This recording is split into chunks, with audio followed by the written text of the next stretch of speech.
Ketika dia di atas panggung bahwa Yesus bahwa Yesus benarlah Mesias apa nih? Utusan Allah. Ini yang menafsirkan orang Kristen sendiri dari ini ND namanya. Ya, ini Yohanes 3:6. ND. Ya, nanti kita baca ND ini ya. Iya, itu tadi. Sama ya teman-teman. Berusaha mereka ya, berusaha untuk mencari pembenaran ya teman-teman. Yang saya coba pahami ya, yang coba dikatakan oleh Ustaz tadi dengan sebutan mirip ya. Itu artinya ada utusan Yesus. Entah sebagai manusia atau sebagai Tuhan. Kok masih entah? Nggak ngaji ini. Memang betul kalau kita pangkas dari sini bahwa Yesus benarlah Mesias utusan Allah.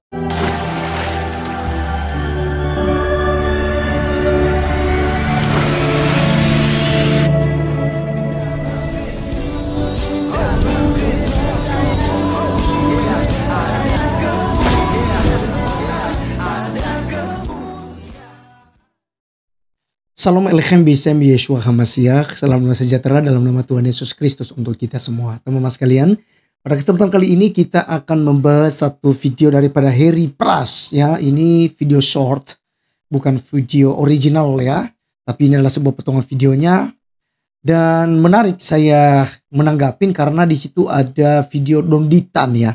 Saya tidak tahu apakah memang si Harry Pras ini tidak tahu kalau Donditan ini adalah seorang mu'alaf, atau justru dalam video ini dia mendukung pendapat daripada si Donditan terkait tentang Yesus Kristus adalah utusan, kawan-kawan. Karena mereka ini kan berpolemik ya.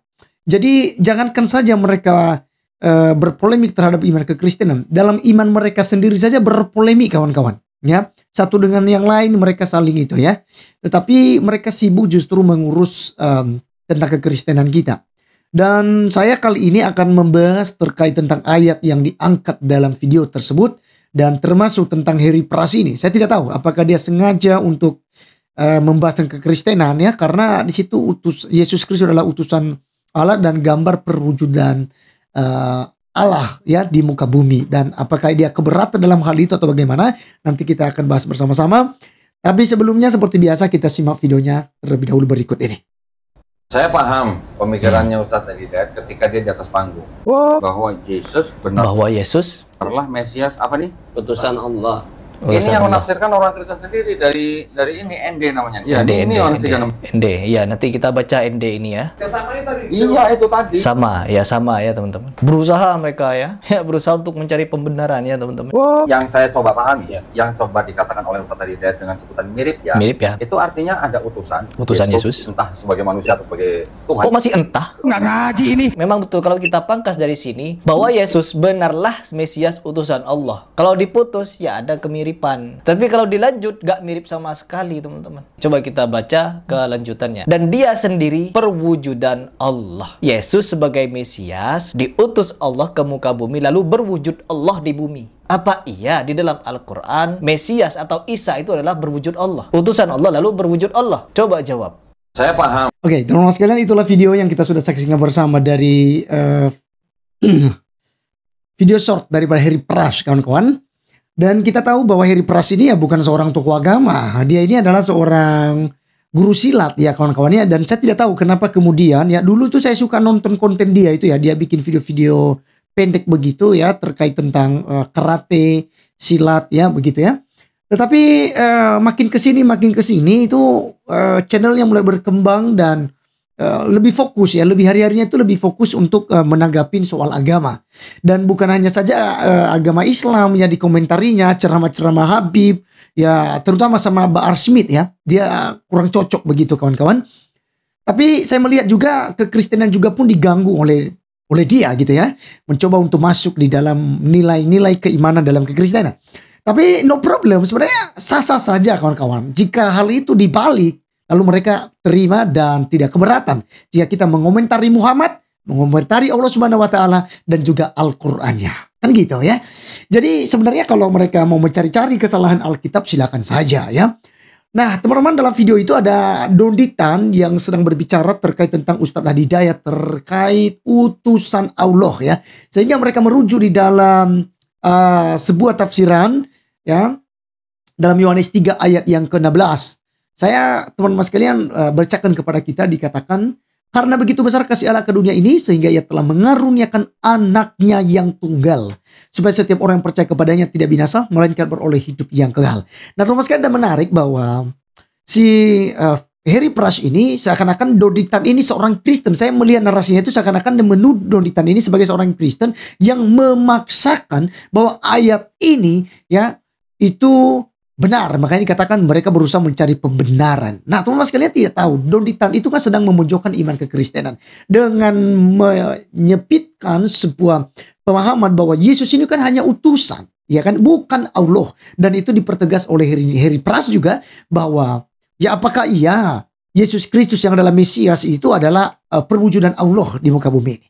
Nah, teman-teman sekalian, ini yang kemudian saya akan jawab ya terkait apakah Harry Prush itu mau mempertanyakan kekristenan atau dia menanggapi sebuah diskusi Doditan. Saya juga tidak peduli hal itu, tetapi yang paling saya mau sampaikan di sini adalah ayat Alkitab yang mereka sudah kutip dan mereka baca secara salah.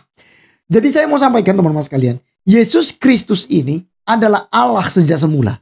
Dia ada bersama-sama dengan Allah. Dia adalah firman Allah yang tentu saja Allah. Dalam Injil Yohanes 1 ayat 1 berkata, pada mulanya adalah firman. Firman itu bersama-sama dengan Allah dan firman itu adalah Allah. Lalu dalam Yohanes 1 ayat 14 dikatakan apa? Firman itu yang adalah Allah telah menjadi manusia. Makanya dikatakan menggunakan kata utusan di situ karena memang Yesus Kristus diutus oleh Sang Bapa. Ingat teman-teman sekalian, iman kita percaya kepada Allah Bapa, Anak dan Roh Kudus. Allah Bapa adalah Allah yang batil, yang transenden, yang omnipresent. Kita tidak bisa batasi kemahakuasaannya dan dia bisa hadir di mana-mana karena tidak dibatasi. Dan teman-teman sekalian, Allah kita itu dia telah menyatakan dirinya dalam perwujudan sebagai manusia, yaitu Tuhan Yesus Kristus. Makanya orang Kristen tidak sembarangan mengatakan Yesus itu adalah Tuhan dan Allah. Karena memang asal mulanya dialah Tuhan. Nah, Yohanes 3 ayat 16 memberikan penjelasan kepada kita bahwa untuk memperoleh hidup yang kekal itu adalah percaya kepada Yesus Kristus anak Allah yang tunggal. Nah, kan itu bertentangan di dalam surat Al-Quran mengatakan bahwa tidak mungkin Allah itu beranak dan diperanakan. Berdasarkan inilah mereka kemudian ya kepo dengan iman kekristenan. Masa Yesus disebut sebagai anak Allah? Itu karena ketidakpahaman mereka, kawan-kawan. Ya. Karena mereka berpikir ketika orang Kristen bilang Yesus anak Allah itu secara biologis. Padahal itu secara alegoris, kawan-kawan. Kita tidak pernah menganggap bahwa Yesus adalah anak Allah secara biologis. Siapa istri Allah? Siapa yang bisa memperanakan Allah? Tidak ada. Tetapi teman-teman sekalian, Yesus ya yang adalah firman, yang ada bersama dengan Allah. Ya. Kemudian diutus sesuai janjinya. Dalam Kejadian 3 ayat 15. Bahwa dia akan mendatangkan juru selamat. Yang akan meremukkan kepala si jahat, yaitu ular, si nenek tua, iblis. Ya. Yang kemudian ya Yesus ini menggenapi segala sesuatu yang telah tertulis, dinubuatkan oleh para nabi. Kitab Taurat, kitab Mazmur. Lalu Yesus menggenapi itu semua. Nah, jadi teman-teman sekalian, apakah Yesus adalah gambaran Allah yang adalah Allah yang bisa dilihat? Betul sekali. Mari kita lihat. Ya, Kolose 1 ayat yang ke-15. Apa dikatakan kawan-kawan? Dikatakan begini. Ia, ya ketuhanan Kristus ya. Ia adalah gambar Allah yang tidak kelihatan. Yang sulung lebih utama dari segala yang diciptakan.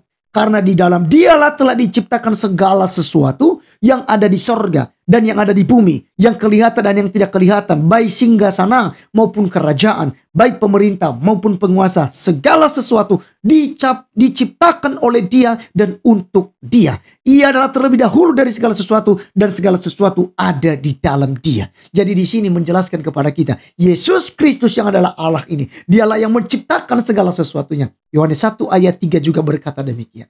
Segala sesuatu dijadikan oleh Dia. Dan tanpa Dia tidak ada sesuatu pun yang telah jadi dari segala yang telah dijadikan. Nah, jadi teman-teman sekalian, Dia adalah Allah yang Esa. Dia yang adalah Allah. Tetapi Dia menjadi perantaran bagi kita. Ya, mari kita lihat 1 Timotius. Pasal 2 ayat 5 kawan-kawan. Ya. Karena Allah itu Esa, dan Esa pula dialah yang menjadi pengantara antara Allah dan manusia, yaitu manusia, Kristus Yesus, yang telah menyerahkan dirinya sebagai tebusan bagi semua manusia. Itu kesaksian pada waktu yang ditentukan. Jadi teman-teman sekalian, Allah kita Allah yang Esa. Sema Yisrael Adonai Eloheinu Adonai Echad. Sekarang pertanyaan kita, bagaimana Allah yang Esa itu? Makanya teman-teman sekalian, ketika berbicara Trinitas atau Tritunggal, bukan bicara keberapaan Allah, tapi berbicara kebagaimanaan Allah yang Esa itu. Dan kita tahu Allah yang Esa itu ada di dalam Bapa, Anak, dan Roh Kudus. Mereka memiliki satu kesatuan yang tidak bisa dipisahkan. Makanya kita percaya, ya, una substantia pres personae, discresi non separate, distinct non defic.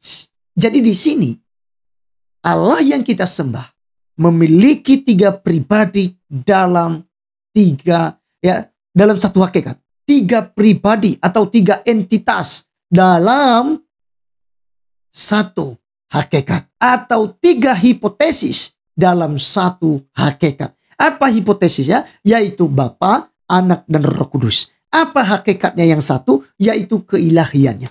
Bapa itu adalah Allah, Bapa kekal, ya. Yesus adalah Allah dan Anak juga kekal. Roh Kudus adalah Allah dan Roh Kudus juga kekal. Jadi baik Bapa, Anak, dan Roh Kudus sama-sama kekal untuk selama-lamanya. Tidak seorang pun yang melihat Allah, tetapi Anak tunggal Bapa yang ada di pangkuan Bapa itulah yang menyatakannya, yaitu Tuhan Yesus Kristus. Ketika Anda melihat Yesus 2025 tahun yang lalu dan sampai hari ini kekristenan percaya, maka sesungguhnya Anda telah melihat perwujudan Allah yang transenden atau yang batil itu, yang telah menyatakan diri kepada kita. Kepada nabi-nabi sebelumnya menyatakan diri dalam bentuk teofani, adalah bentuk malak Adonai, ada juga dalam bentuk hadafer Elohim. Dan itu kita percayai hal itu. Jadi siapa Donditan, siapa Heri Pras yang sampai-sampai mereka menyimpulkan keimanan kekristenan.